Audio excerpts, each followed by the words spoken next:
Welcome to the People, Passion, and Purpose podcast, where you will hear from creative small business owners in the trenches every single day, talking story, talking lessons, talking failures, talking truth. I'm your host, Nina L. Kovner. Thank you so much for joining us.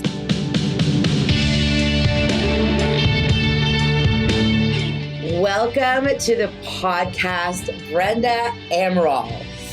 Brenda's a salon owner, hairstylist, educator, and board member of the American Board of Certified Colorists, and a fucking awesome human being. Brenda, welcome. Thanks so much for having me in that awesome intro. I'm fired up about that already. Are we done?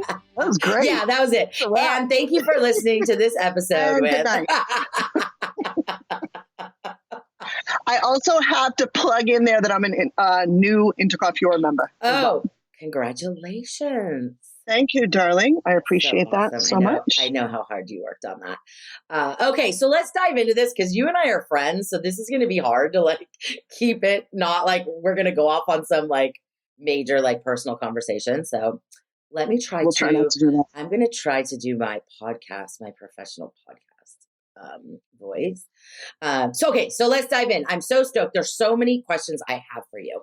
Let's begin at the beginning. How long have you been in this amazing beauty business, and why did you become a hairdresser? Okay, so I think my story is similar to a lot of people where, they say that legally they've been doing it for so many years. So I've legally been just over 25, maybe 23, 25 years. But I've been cutting hair since I was 15 years old. Not that I had any business to do that, but if you sat still long enough, I'd do it. I love that. I just have always been super passionate about it. I did go to college. My mother decided that I was going to college and I wanted to go to hair school. So I said, okay, tell me what my major will be. She said, you'd be really good on TV or the radio. So yes. So I went for communications, and look, how fun was that? So it's not like I was killing myself. So I cut hair in my dorm room. That's how I made all my beer and book money. And well, not all of it. I needed a lot of beer money. But yeah, so that's how I put some extra money in my pocket. And again, I had no business doing it. But then, fortunately enough, I had someone push me after I graduated college. I actually, a short version of the story, I was supposed to get married. I did not marry that dude. Thanks be to Christ. Yes. Nice guy, but whatever. But he said, look because every weekend I would work during the week, and then every weekend was spent trying to do whoever's hair that would let me. And he was like, you just need to go to hairdressing school. Enough of this. This is ridiculous. So I went, and I just was home. I knew I was home as soon as I got there. I love that. What was one piece of advice you got when you first entered the industry that's been the most helpful? You and I discussed this. I didn't really get a lot of advice. I wish I had gotten more advice, maybe some more guidance, or maybe I just needed to listen better. I'm sure there's some early mentors of yours saying, that bitch, I gave her all sorts of advice and she wouldn't listen. She's know-it-all. There's a huge chance that I just didn't hear all these nuggets of wisdom, but I just felt like I kind of floated a little bit, and I got very lucky. I got very lucky that I ended up with people that did mentor me and allowed me to pursue my passion in education as well as being behind the chair, and didn't limit my passion for both. So I'm really super shout out to John Burnham. Thanks for putting up with my shit for about 14 years. Thanks, John. Because I would have fired me his name's John Burnham. I would have fired me at least 12 times if I was John. Oh, isn't that awesome though? That there are people that believe in us, even when we look back and we're we know we were shit shows, Oh yeah. And they just stuck with us. I love that. Yeah. Yeah. Shout out to all the mentors that saw it before we did. Yeah, for sure. What a great Yeah. reminder. Why did you become a salon owner? And what do you wish you knew when you first opened? How long is this podcast going to be? 800 hours. Yeah, it's going to have to. No, I have to be honest with you. I never had any intention of opening a salon. I just didn't because I was so hardcore on the education end of things and wanted to be able to travel and come and go as I pleased. And then I just had an opportunity. I was here renting a booth because I've chewed all the dirt, man. I've been in at the front desk. I've been an assistant. I've been a stylist, the whole thing. So I was booth renting here. And the owner at the time decided that she was maybe going to move to Chicago. So I laid in bed like for 2 months staring at the ceiling like, oh my gosh, what am I going to do? Because the way that I live my life is like, will I regret it? And I can't live with the what if, like the regret. I thought I can't be 70 years old and be like, you chickened out. You had the chance to basically walk into a business that's already running. And so, yeah, that I was like, look, I'd rather fail than have regret. So I bought it. We're going on 7 years. August 1st will be our 7-year anniversary. Congratulations. Thanks. Thank you. So it's, yeah, man, there's so much stuff that I did not know, that I still don't know, man. What I know about just life, you could fit into a thimble. And I'm glad that I know that now. Because I spent a lot of years thinking I knew a whole bunch of shit and I didn't. So I think I missed part of that question. What do you wish you knew when you first opened? I wish I knew, oh my gosh, all of it. I wish I knew more people that could have mentored me, that I could have gone to ask. I did have some really great people that I could ask for advice. I wish I had been in, maybe that there was a school when I, honest to God, like that would have been a blessing to have that. Shout out to all of our A School members. I just gotta. Yeah, we have to. I love A School. It's such a great resource to be able to talk to so many people and get so many different opinions. So yeah, I guess that, and maybe some more systems. I wish I had more systems in place. But really, I mean, I was just kind of doing the best that I could until I knew better. I love that. So this is one area that I've watched you grow tremendously. I want to talk a little bit about leadership. You and I were talking on the phone last week, and you were telling me a story, and I asked your permission for if we could share this on the podcast. So I do appreciate you sharing this with us. You just had one of your kind of day ones give their notice that they were leaving, and I just was so fucking inspired by how you told the story to me and how you handled that situation. Can you share a little bit about what happened and kind of your view and your approach in how you handle people that leave?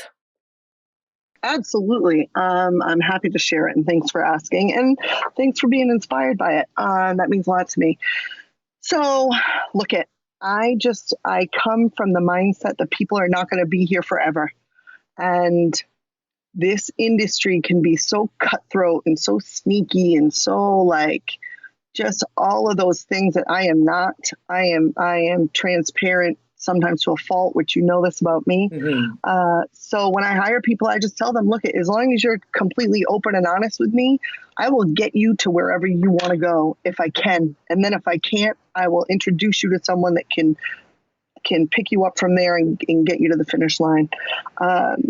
So this particular employee, who is such a little nugget, she's just a doll, and she started with me when she was a junior in high school because we have a really good relationship with the high school, the vocational high school here. So she started on a co-op and started as an assistant, and stayed here all through her college years and just recently graduated and was kind of vacillating between, what she was going to do. And, she came into my office and she said, because originally her plan was to own a salon.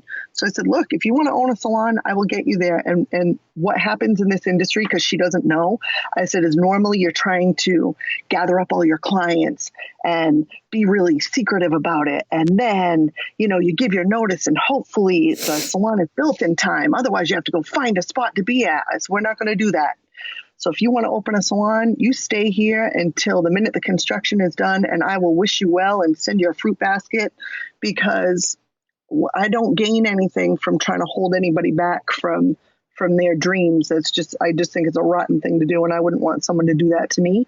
So they know that I'm team them. I'm team all of us. So if someone's unhappy here, they're not going to build and grow and do well. And it's not even a matter of she's unhappy. She said, I've graduated and now I think I have to pursue my degree. I have to see what's out there. She said, I know if I stay here, I'll be here just forever and comfortable. So we came up with a transition plan and what that would look like. And so then that way she can leave on her terms, but it's still done with respect for the salon, because this person, she's shown us nothing but respect and been a hard worker, and despite being a student, this kid just grinds. She is a hard worker, and she deserved better than me saying, okay, well, here's a box and get your stuff and get out. Somebody who's poured so much back into me as I poured into them, you just got to give them the respect that they've earned. So it's just, it's amazing. And it sounds so fucking simple. Yet, like you said, there's this sneaky, gross, kind of hyper dysfunctional, codependent, bizarre, unhealthy, kind of norm standard for this type of thing in the beauty industry, which I've never understood. And people like you are stepping up and saying, no, I'm not handling it this way. And that means that everyone that's ever left your business, that's one more person that had an awesome experience that can share that with other people, not the opposite, which is sharing the horror stories of leaving. It's just amazing. I'd love to say they all have a great story after they left, but I'm sure, we parted ways with a few that were, it was mutually, we were both happy that it was ending. Of course. But it's all in how you walked in your integrity. We obviously can't control what other people's experiences are and what they're going to say. But in this particular case, what inspires me about how you are approaching this is that this is you. Your integrity, your brand, and your actions are aligned with it. And I think you're happy, right? Yes. You can sleep at night. I can sleep at night. It's not that constant, are they going to leave? Is this going to happen? Like we're super open. I've got such a great group here. I'm so lucky. I'm so blessed. And it's super transparent. There's no cattiness. There's none of it. I just don't allow it. And it really makes it, everybody's soft place to land. And that's what I wanted it to be. And that's fucking badass. And I just am so inspired. Okay. So speaking of team members, you have an awesome daughter. Thank you. Gwen, who you named the salon after, and she actually works at the salon. What's it like leading and mentoring your own child? That is an amazing question. But yes, I named the salon. It's Gwen Murray Salon and Spa. So no pressure on this poor little kid of mine, right? Sorry, Gwen. Look at, we love you. So, yes. And it's been, she's worked here like since she was 9, but like legit worked here, 15 and, had a schedule and had the whole deal. And it's hard, it's honestly on my list of things to do to, pick the brains of friends that are salon owners, like our friend Danielle Green, who also works with her daughter. Yes, she I've does. had a few friends that I've asked, but I want to do it better because it's hard some days. It's hard for her. It's hard for me. Of course, I mean, I love having my daughter in my space. She's such a rad human being. She is. But the dynamic is tough and some days. And thankfully, my manager, Gloria, is rock solid. She is amazing. And sometimes she will say, I'm going to put my manager hat on and you need to step out of this. I'm going to handle this. Gloria. Because you're not, she's amazing. And she'll just say, you're not looking at this properly, or you need to take a breath, or you need to take so it's really been a learning experience for me. It's been, there's been a lot of growing pains. She's just graduated school and going to get her license. And then she's going to go to barbering school. So she's going to make her own way. Yeah, she's going to make her own way. It's been very hard not to try to manipulate and, you should do this and this is what you should be doing. And this is, I mean, she's very strong-willed anyhow. So that's shocking. I know. It's all my husband. Right? Yeah, no, it's not Jerry. I know that. I think that's your side, Brenda. Yeah, a little bit. So she's very strong-willed. She's going to do what she wants, and I dig that. I respect that, and So I want her to be here if she wants to be here, or go off and do what feels good and right to her, and feels like success to her. Yeah, let her have her own experience. I know, it's so hard. You're such a good mama. Control freak. Thanks. Babe. Really? Yeah, I know. All of this is shocking news. Not to you or anybody that's met me. Maybe, strangers that are listening to this. Oh my gosh. Okay. So through you, I discovered the texture versus race movement created by the incredible Kia Neal. Can you share a little bit about why you believe this movement is so important in the beauty industry and kind of your experience around dealing with race inside and outside the beauty industry? That's a great question. Thank you so much for asking. And yes, the just incomparable, amazing Kia Neal. She actually birthed this class last year at the American Board of Certified Hair Colorists, our Energizing Summit that we have every year. So she did this class that was basically, let's stop focusing on the person underneath the hair and focus on the hair. Instead of, so many of us are like, well, I don't do that kind of hair. I don't do that. I don't know how. I don't whatever. And then don't take the time to educate ourselves about people that are different than us and just look different. So she did it. And the overwhelming response was like, the summit, nobody could stop talking about it. People were coming up to me. Have you seen this class? This is unbelievable. We're so happy that you had it. So Kia and I formed a very fast friendship from that day. I mean, I found her in the ballroom. She said, all I saw was this like tall white woman coming at me, throwing chairs out of the way. She goes, I thought this is gonna be really good or really bad. And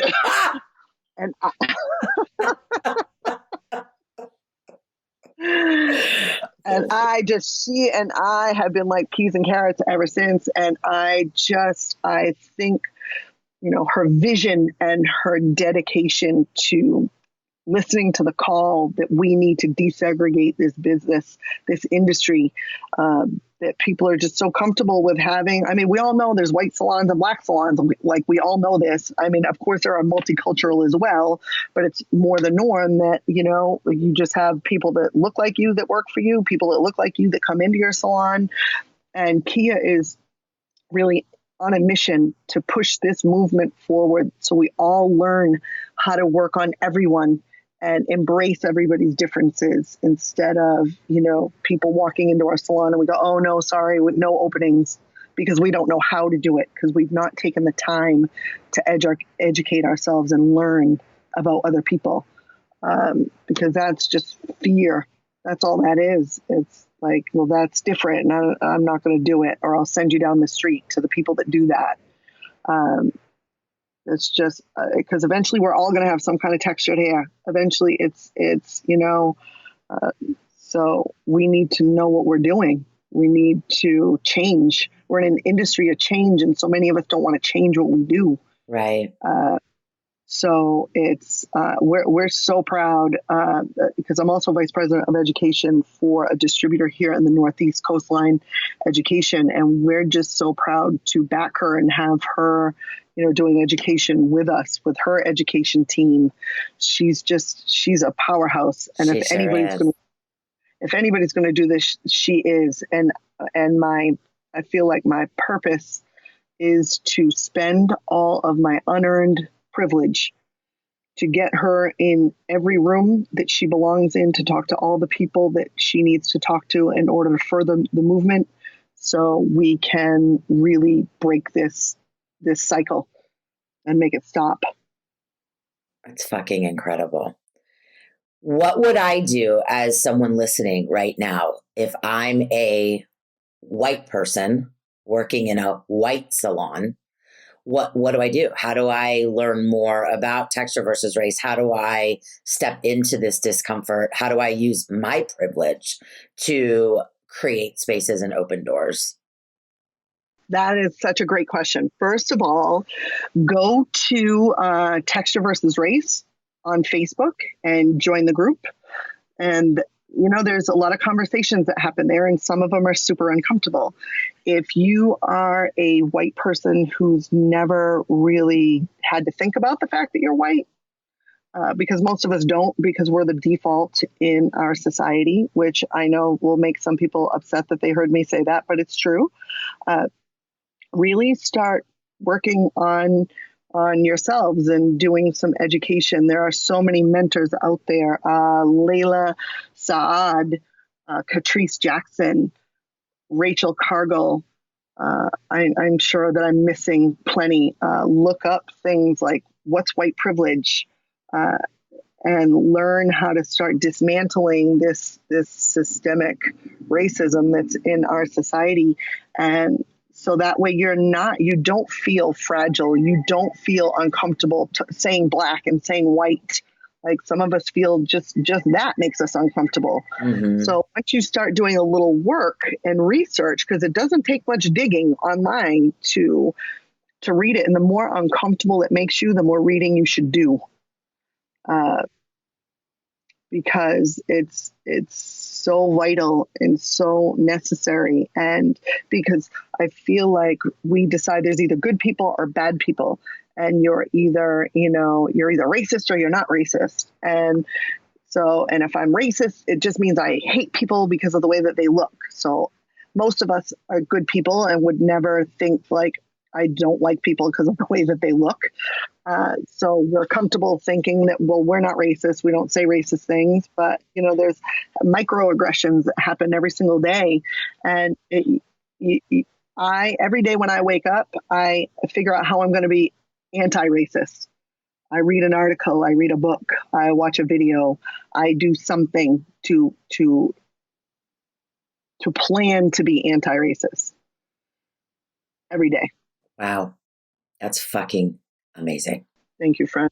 Thank you for sharing that with us, because I know that you have been working so hard with this, and this support you've given Kia, and the doors you've opened, and all of those things. And of course, I mean, the minute, if whoever's listening, if you do decide, which I hope you do decide to join the Texture versus Race Facebook group, I think that you're going to see like how fucking rad Kia is, and how much she is creating a space for all of us to lean into this discomfort and have these conversations, which ultimately are going to change the nature of the hair salon and how we approach hair. And so I'm just grateful for you and for Kia and for everyone that has stepped up And Kia, of course, was a guest on our podcast and talked a lot about it as well. So if you haven't listened to the episode with Kia, I obviously, Brenda and I both recommend that you jump on that one after you've listened to this one. So when we were just talking about this, you mentioned your purpose. What does purpose mean to you? Well, I feel like purpose really means the reason for doing anything.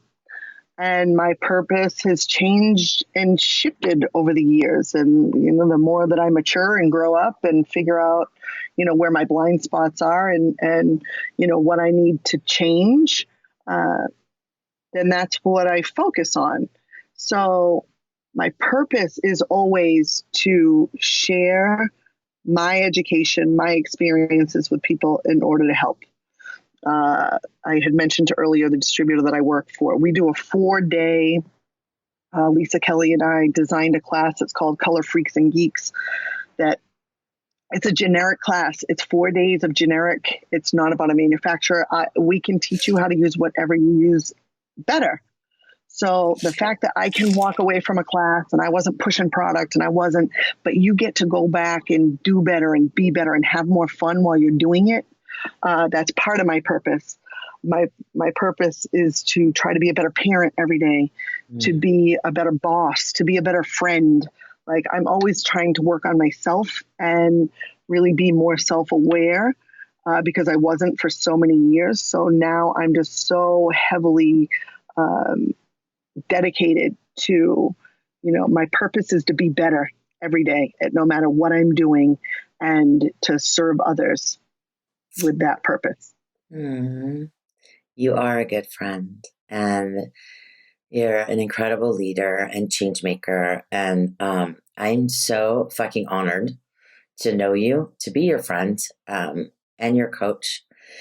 And I'm so fucking proud of you, Brenda. And I'm just so grateful that you came on the podcast because we've talked about this for a while, getting you on, and it just has never been the right time.